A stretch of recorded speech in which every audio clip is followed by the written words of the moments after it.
Thank you very much for joining me, brethren. And as you are joining, remember, please, after reading the caption of the broadcast, read the description of the broadcast as well. Then like it, share it, invite your friends, invite your not so friendly friends. Tell them all that Mayegun today, Mayegun is live. So if you have done all of that, thank you. Yeah. And tonight, we have a bit of a catch-up to do. And that is in the Temple of Truth tonight, where I have brought to you the happenings in and outside the contraption as it affects the contraption or the players in the contraption.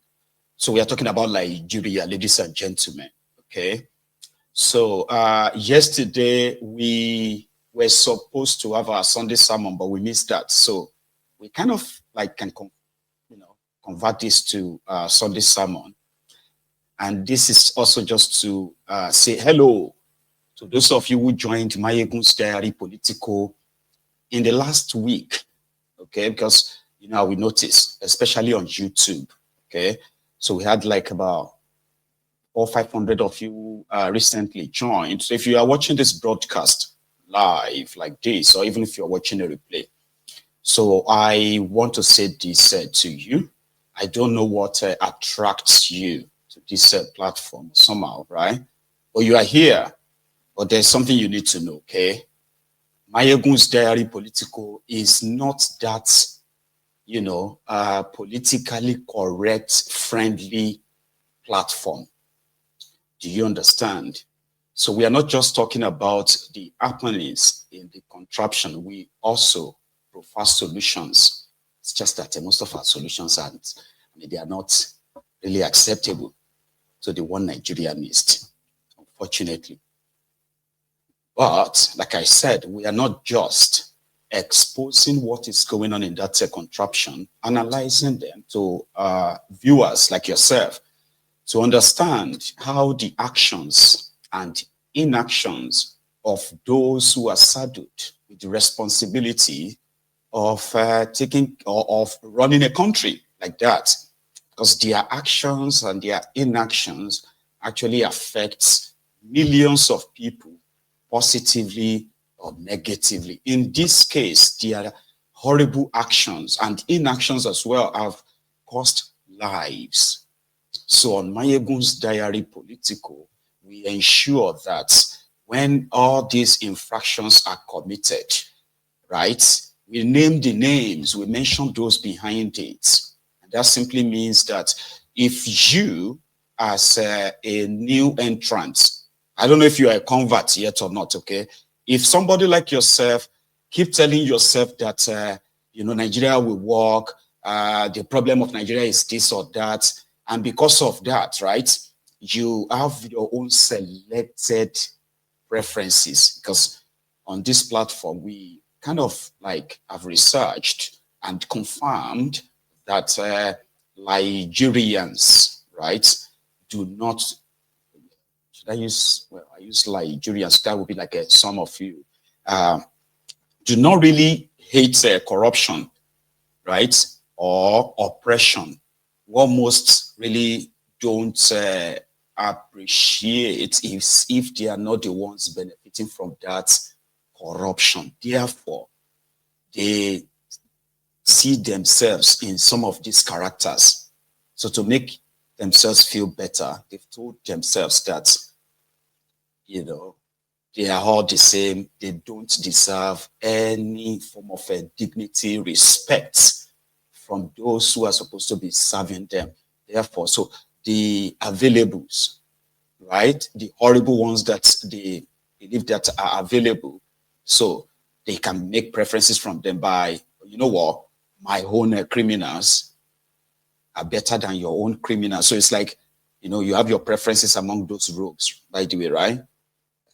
So I don't care about your excuses or why you have your preferences, but on Mayegun's Diary Political, we don't have preferences except, for the obedient, the revolution now, and other people who are kind of like pushing back in their own way. They have preferences here. Do you get that now? So being politically correct on Mayegun's Diary Political is like using your own money to buy something that will give you high blood pressure. I will give you one. You're just going to be going so mad in your room there. Your neighbors or your family won't understand why you're just mad. So please, if you have any of the rogues in charge of that contraption, including your religious leaders, traditional rulers, because they are part of the establishment. So if yours is that you agree with me that the politicians are criminals, they are bad, this and that, or somehow you disagree that, your pastors or your imams and others who have managed to use their religious worldview to help the system to manipulate you, especially when they publicly, like when their secrets are no longer secrets, they're like in the open. So you cannot choose and pick. That's what I'm trying to say. On Mayegun's Diary Political, you cannot cherry pick, choose and pick. The moment an infraction occurs, because every infraction that happens in that contraption, let's say if they steal money, people will lose their lives. Do you understand that now? Every time these rogues use fake projects to pad the budget, money they will steal, people lose their lives because that's supposed scarce resources, right?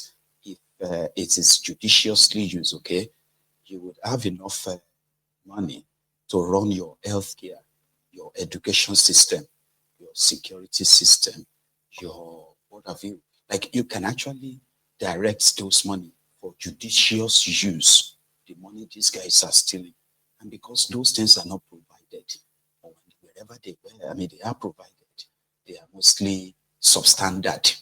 Do you understand what I mean? So every time they act in this corrupt way, it is not just that they are stealing money, they are actually destroying lives.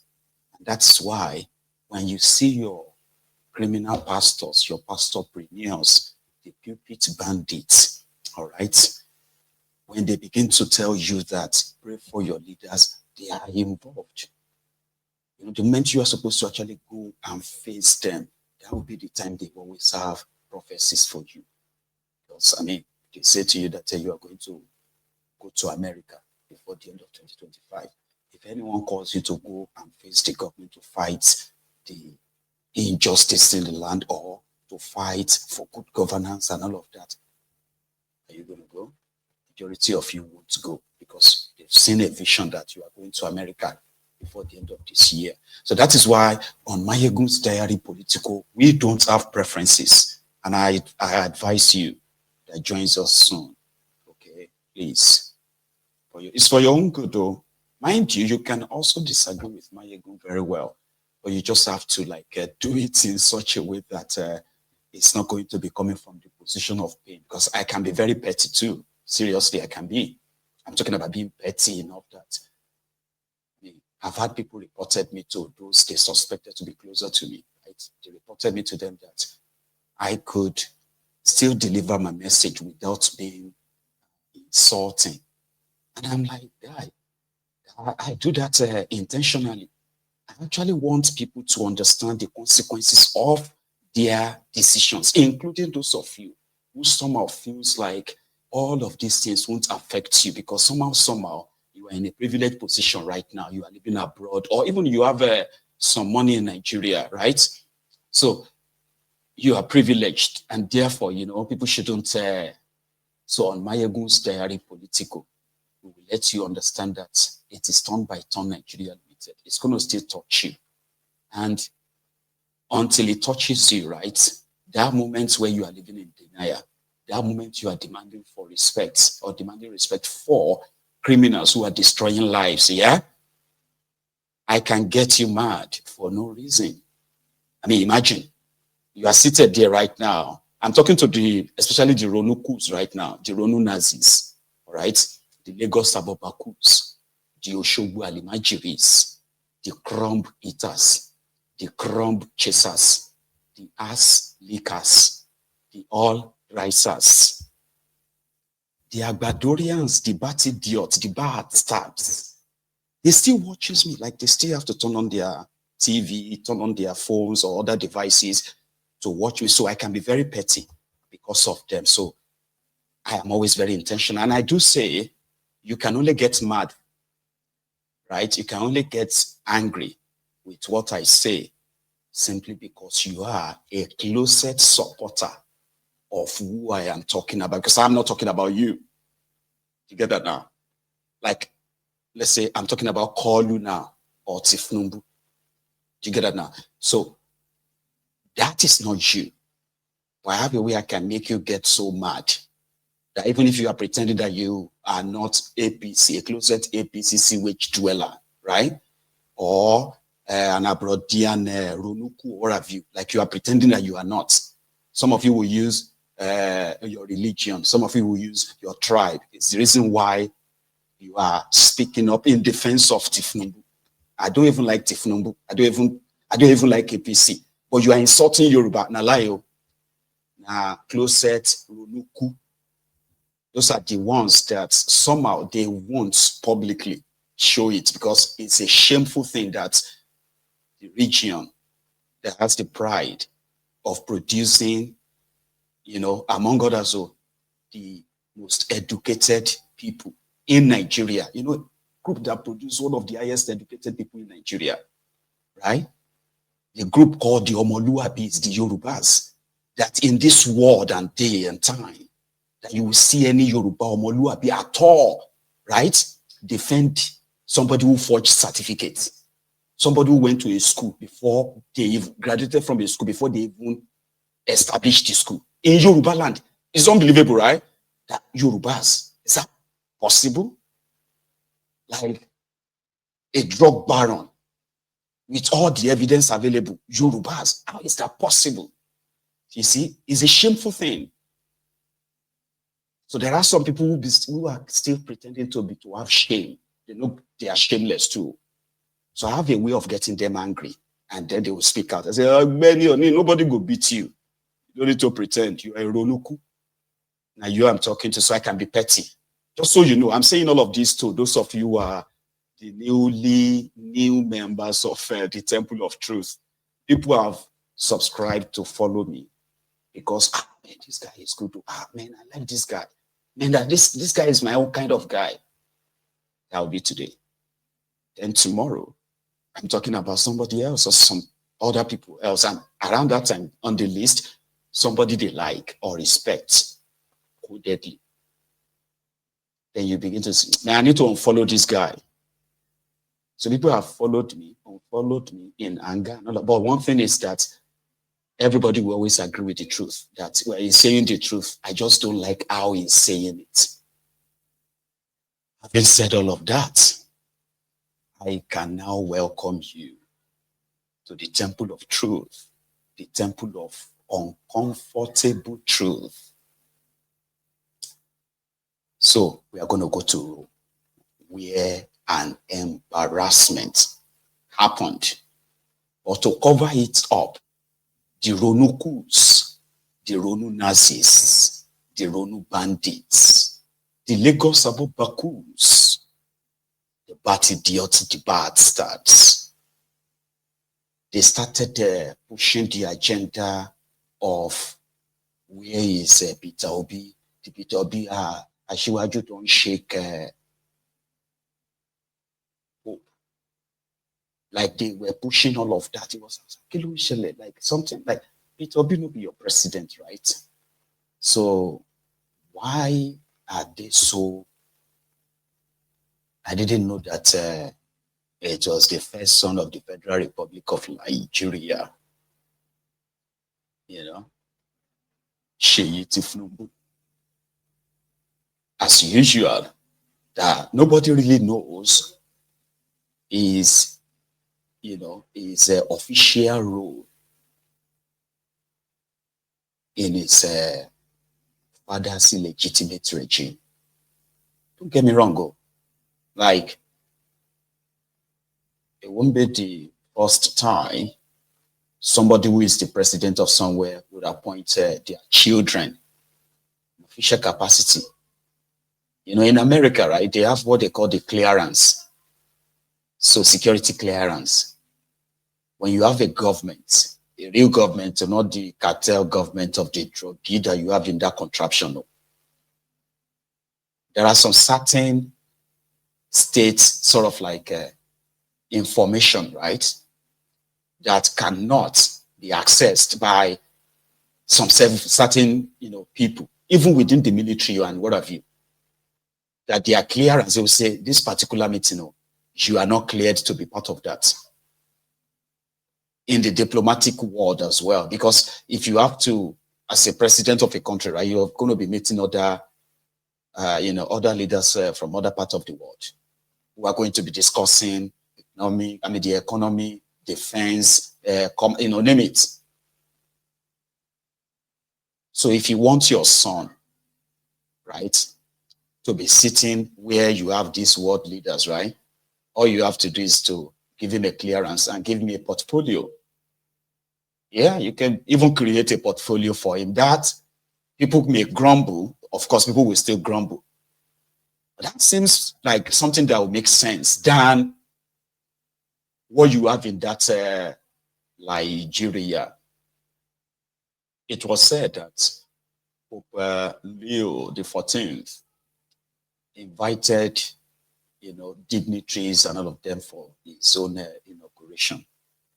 And they, by protocol, right, they have presidents, kings, queens, like the royalties. Here you get prime ministers, presidents, and what have you that they send an invitation to. And normally, right, it should be, it is not even anything, it's ceremonial. Like the whole trip is kind of like ceremonial, right? Which means maybe 4 or 5 people will be fine.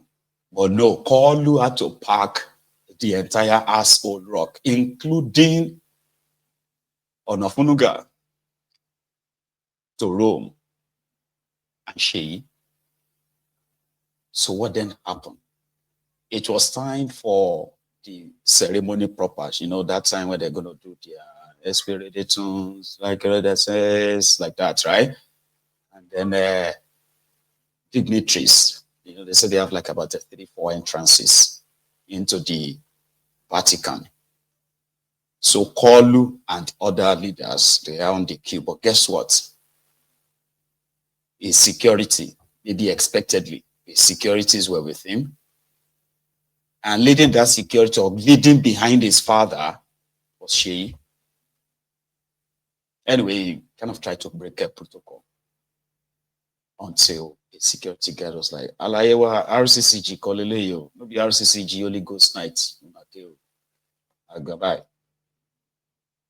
So then that it now dawned on me that, oh, no wonder they kept pushing this, Obi that. Like waiting be Peter Obi own for the Vatican, although they said Obi himself is na Papa Night, same as Fayemi. You get that now? So they have all the seats tagged VVIP, VIP, and all of that. So Obi and the rest were there. Seyi was there. But let's go to that room first. When Kalu left Nigeria, right? So when the event actually took place.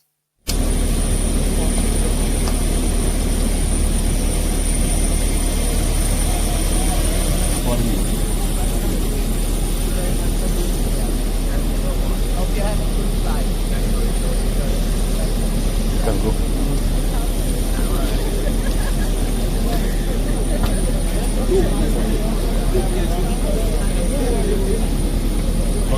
Turn for the camera.